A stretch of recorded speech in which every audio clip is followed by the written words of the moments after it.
नमस्कार मित्रों।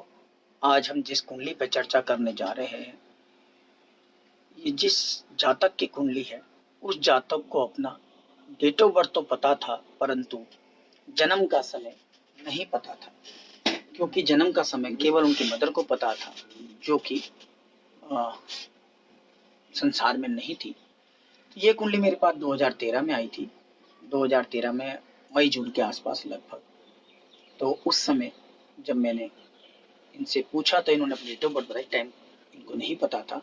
तो मैंने इनको एक मंत्र दिया जिससे कि सपन में इनको संकेत मिल जाए। मैं ऐसा अक्सर कई कुंडलियों पे करता आया हूँ और ये मेरा सिस्टम 2002 के बाद से कंटिन्यू। कभी कोई समस्या आई किसी का, मेरे को कुछ समझ में नहीं आया, तो मैंने उनको एक मंत्र दिया। उस मंत्र को उन्होंने पढ़ा और रात्रि में जो उनको सपना आया उस सपन को मैंने सुना। उसके आधार पर फिर मैंने कुंडलियों का निर्माण करा या उनकी समस्याओं का समाधान करा। ये मेरा बहुत पुराना अनुभव ही है, अपना स्वयं का। इसमें तकरीबन मेरे को 75 से 80-85% तक मेरे को रिजल्ट मिले हैं। कभी कभार बिल्कुल भी नहीं मिले। तो यहाँ पे जब मैंने इनको दिया मंत्र, रात्रि में उस मंत्र का पाठ करके सोने को कहा, तो अगले दिन इनका मेरे पास फोन आया और फोन पे इन्होंने मुझे बताया कि रात्रि में इनकी मदर सपने में आई और उन्होंने जन्म का समय बताया इनको और कहा कि ये तुम्हारा जन्म का समय है। मैंने फिर उसके आधार पर कुंडली का निर्माण किया और उस कुंडली के आधार पर इनको भविष्य फल दिया। क्योंकि ये मेरे पास जो आई थी, एक समस्या लेके आई थी।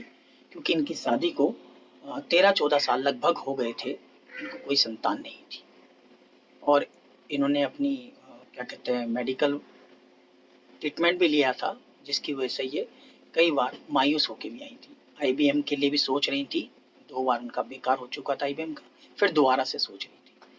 तो इनकी कुंडली इस प्रकार से है।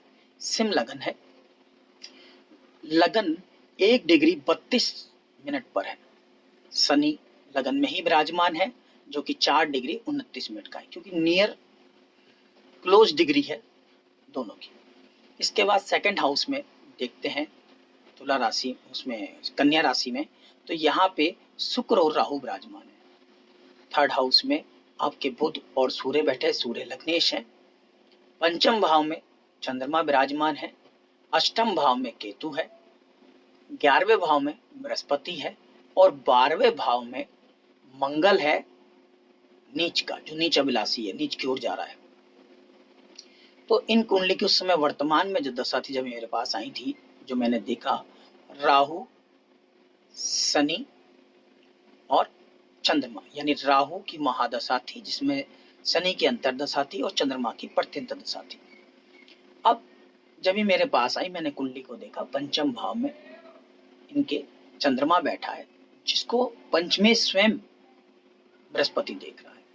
तो यहाँ पर मुझे कोई भी पापी ग्रहों का प्रभाव नजर नहीं आया, लेकिन द्वादशी से समस्या है, दिक्कत दिख रही है और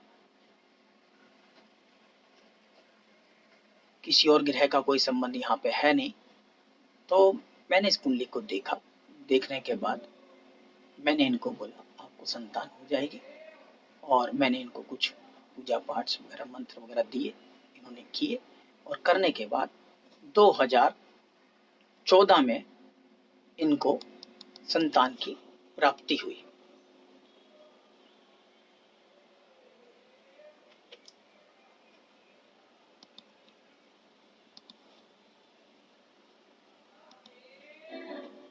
इनको नवंबर 2014 में संतान की प्राप्ति हुई और इनका आज भविष्य अच्छा है और ये एक पेशे से टीचर हैं। तो आशा करता हूँ आपको समझ में आया होगा। इस कुंडली के आधार पर जो मेरे पास था, ये बहुत पुरानी कुंडली थी, मैंने इसका चर्चा आप लोगों से की। और ऐसी ही कुंडलियों के लिए मुझे प्रेरित करें, मेरे चैनल को सब्सक्राइब करें, लाइक करें, कमेंट करें, शेयर करें। यह चैनल आप लोगों के लिए ही है। इस चैनल का नाम ही इसलिए रखा गया है, आपके लिए ज्योतिष। धन्यवाद।